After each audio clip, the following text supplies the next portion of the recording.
Assalamualaikum warahmatullahi wabarakatuh.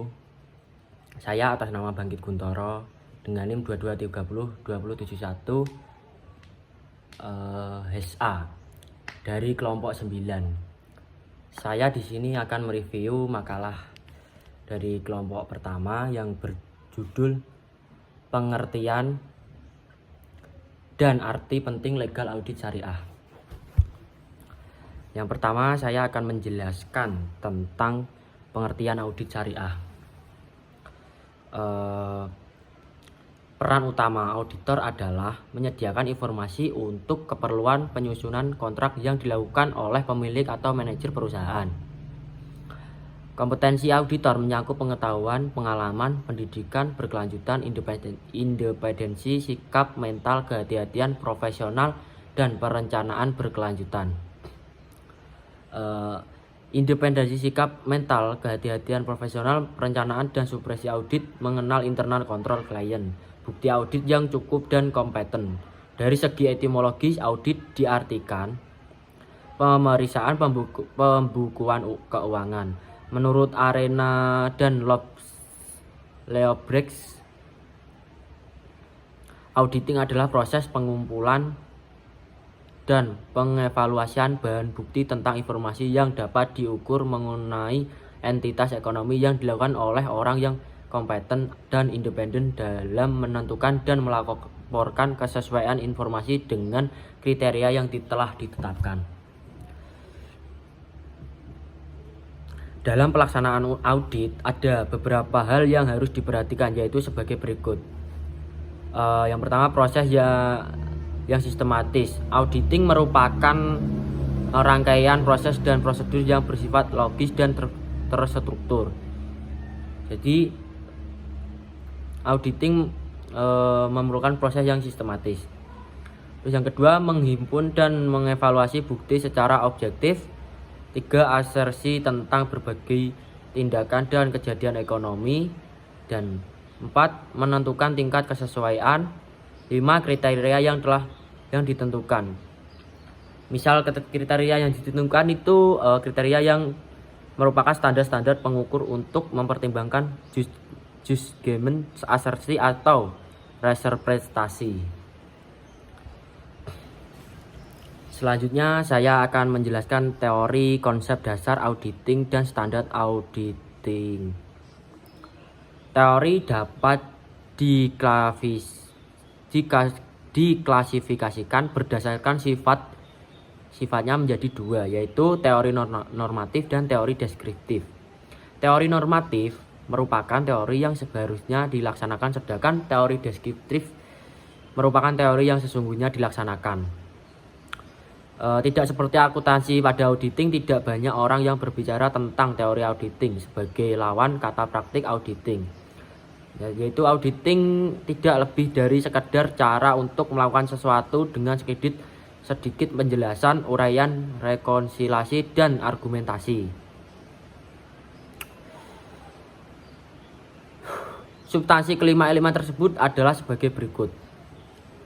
Yang pertama, postulat auditing. Saya akan menjelaskan sedikit tentang postulat auditing. Postulat auditing adalah konsep dasar yang harus diterima tanpa perlu pembuktian untuk merumuskan struktur teori auditing. Salah satu yang perlu dirumuskan adalah pernyataan yang tidak perlu dibuktikan. Kebenaran yang dianggap sebagai persyaratan untuk membangun kerangka teori tempat disiplin atau akan berkiprah. Teori ini memiliki beberapa struktur teori dan bisa juga dimodifikasi sesuai perkembangan ilmu pengetahuan. Berdasarkan definisi itu, mengemukakan 8 tentatif postulat auditing, yaitu yang pertama, laporan dan tata keuangan harus bisa diperiksa. Kedua, tidak ada konflik kepentingan antara auditor dan manajemen perusahaan yang diperiksa. Yang ketiga, laporan dan informasi keuangan diserahkan untuk diperiksa bebas dari kolusif dan ketidakteraturnya lainnya. Terus yang keempat, sistem internal kontrol yang memuaskan dapat mengeliminasi kemungkinan ketidakteraturan dalam laporan keuangan.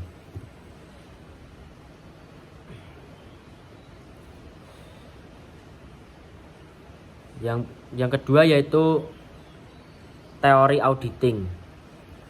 Teori auditing ini teori auditing adalah sebagai berikut: menjadi pegangan bagi lembaga penyusunan standar auditing dalam menyusunnya.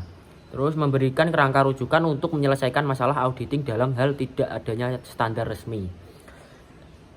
Yang ketiga, menentukan batas dalam hal melakukan judgement dalam penyusunan strategi atau program audit. Terus meningkatkan pemahaman dan keyakinan pelaku audit terhadap pelaksanaan auditing. Yang terakhir, meningkatkan kualitas audit. Itu teorinya. Yaitu nomor 3. Terus nomor 3, struktur auditing. Struktur adalah komponen disiplin tertentu dan hubungan antar komponen tersebut. Dari sudut akuntansi publik, auditing adalah pemeriksaan examination secara objektif atas laporan keuangan suatu perusahaan atau organisasi lain dengan tujuan menentukan laporan keuangan tersebut menyajikan secara wajar dan semua hal yang material, posisi keuangan dan hasil usaha perusahaan atau organisasi tersebut. Saya akan menjelaskan legal audit dalam penerapan prinsip syariah di lembaga keuangan syariah. Singkat saja ya, konsep dasar pemeriksaan syariah dalam audit entitas syariah melibatkan proses pemeriksaan sistematis terhadap kepatuhan seluruh aktivitas lembaga keuangan syariah atau yang disebut LKS terhadap prinsip syariah. Audit yang distandarkan oleh AAOIV memiliki cakupan lebih jauh daripada audit konvensional, mencakup standar audit internasional dan nasional serta prinsip syariah. Serta auditor syariah memberikan jaminan penyertaan atas laporan keuangan dan pemenuhan prinsip-prinsip syariah. Konsep audit syariah harus diperluas dengan aktivitas yang berhubungan dengan sistem produk, lingkungan pekerja serta berbagai warga agar memperluas pengetahuan terhadap konsep dari audit syariah. Lembaga syariah atau lembaga keuangan syariah tidak mengambil langkah-langkah yang tepat untuk memastikan standar badan pengawas pada saat ini. Ruang lingkup tergantung pada Dewan Syariah Nasional DSN dan Dewan Pengawasan Syariah atau disebut DPS yang mengawasi review syariat atau audit syariah. Rahman menyatakan bahwa di lembaga jasa keuangan syariah saat ini belum sepenuhnya sistematis audit syariah dilakukan, yaitu tidak ada tinjauan sistematis telah dilakukan secara komprehensif untuk memastikan kepatuhan syariah yang tepat. Sekian dari saya, kurang lebihnya mohon maaf. Wassalamualaikum warahmatullahi wabarakatuh.